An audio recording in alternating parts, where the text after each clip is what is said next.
Hi everyone, I'm Ashfaq. இன்னைக்கு நம்ம இந்த வீடியோவில் என்ன பார்க்க போகிறோம்னா 2000 mAh உள்ள ஒரு நல்ல ஒரு பவர் பேங்க் ஒன்று அன்பாக்ஸ் பண்ண போகிறோம். அது என்ன பிராண்டுன்னு சொன்னால் Ox Power brand.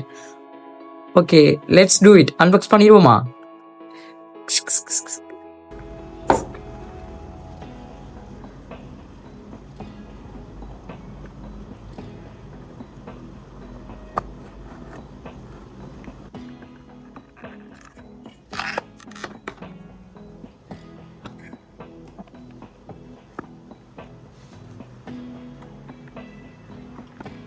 Okay, 1, 2, 3.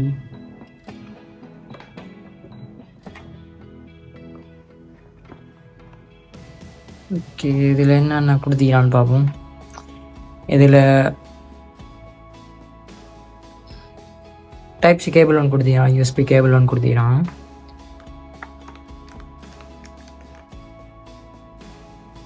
Okay unbox பண்ணிடுவோமா?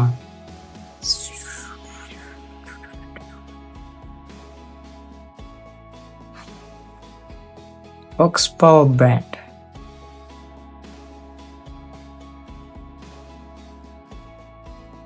நல்லா வெயிட் ஆகிக்குது.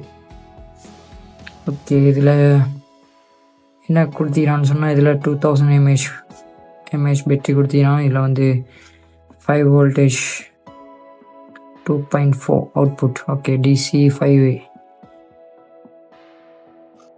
இதில் என்னென்ன போர்ட் கொடுத்தீங்கன்னு பார்ப்போம். இதில் யூஎஸ்பி போர்ட் கொடுத்தீங்கன்னா, இதில் மைக்ரோ போட்டிக்குது, இதில் டைப் சி போட்டிக்குது, இதில் 2 யூஎஸ்பி போட்டிக்குது இதில்.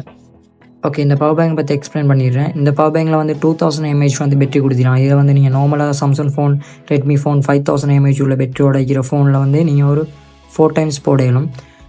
மற்றபடி நீங்கள் 7000 mAh உள்ள பேட்டரி அப்படின்னு சொன்னால், நீங்கள் வந்து எப்படியுமே பவர் பேங்க் வந்து மேக்ஸிமம் நீங்கள் ரெகுலராக யூஸ் பண்ணாதீங்க. நீங்கள் வந்து எப்படி எமர்ஜென்சிக்கு மட்டும் பவர் பேங்க் யூஸ் பண்ணிக்கோங்க. மற்றபடி அடிக்கடி பவர் பேங்க் யூஸ் பண்ணாங்க. இன்னொன்று வந்து உங்களுக்கு வர இப்போ இதில் வர டிசி கரண்ட்டிக்கு தானே, இதில் இருக்கிற வர டிசி கரண்ட்டும் மற்ற டிரெக்டாக வர கரண்ட்டும் வித்தியாசம்.